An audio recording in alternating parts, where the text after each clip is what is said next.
Hi, this is Jim Pearce, Chief Investment Strategist for Personal Finance, with a weekly update on Friday, March 22nd, 2024. 2 days ago, the Federal Open Market Committee confirmed what was widely anticipated.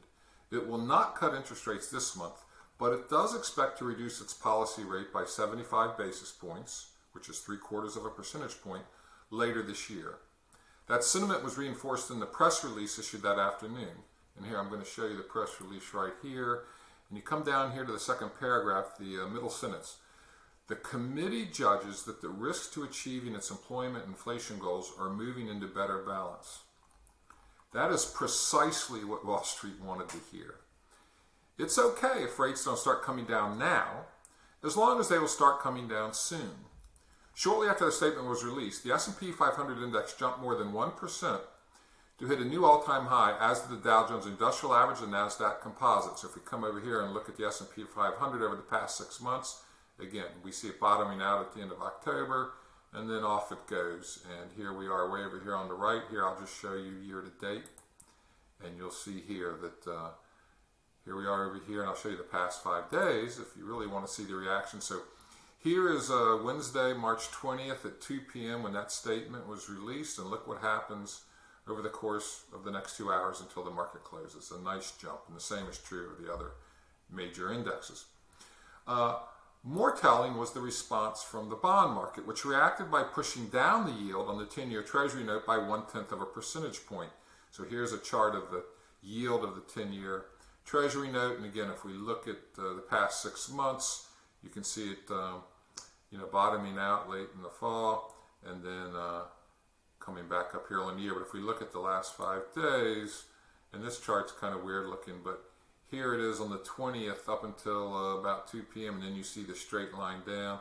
So although it's a small move in relative terms, the change in direction signals that a rate cut is all but assured. However, the updated dot plot accompanying that news suggests that rates will not come down as fast in future years as indicated 3 months ago. That's okay with Wall Street too, since we don't need artificially low interest rates to stimulate the economy. We only need rates to come down enough to allow consumers to keep buying houses, cars, and other big ticket items bought on credit. As for businesses, they pass on their interest expense to customers, so it is consumer spending that is the key to keeping the economy on solid footing. At the end of next week, we will see how much consumers are spending when the February numbers for the Personal Consumption Expenditures Index are released. And here, I'm going to show you that chart. In January, PCE rose 0.2% after a 0.7% rise in December. The expectation is for February's numbers to come in somewhere between those two. And you can see in November it was 0.4, and I'm expecting something like that.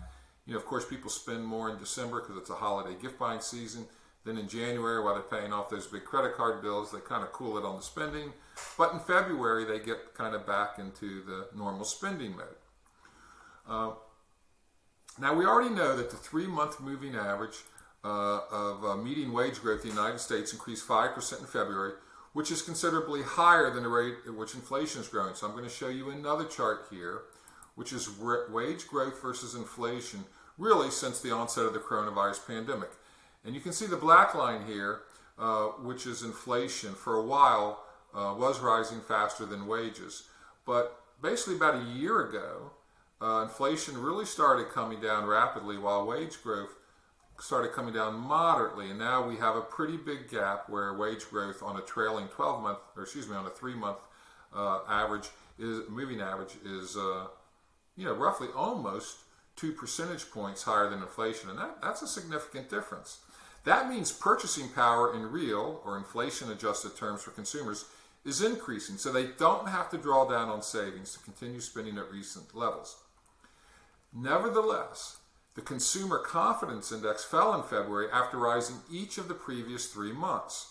The report noted, and I've highlighted it here in blue for you, and it's also in the report, but it says, while overall inflation remained the main preoccupation of consumers, they are now a bit less concerned about food and gas prices, which have eased in recent months, but they are more concerned about the labor market situation and the U.S. political environment.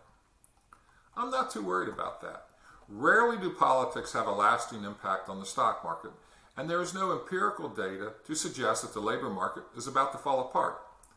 But if people believe that is a problem, then it could affect their spending patterns. Next week after the PCE data is released, I'll let you know if that is indeed the case. That's this week's PF Update, and I look forward to talking to you in another week.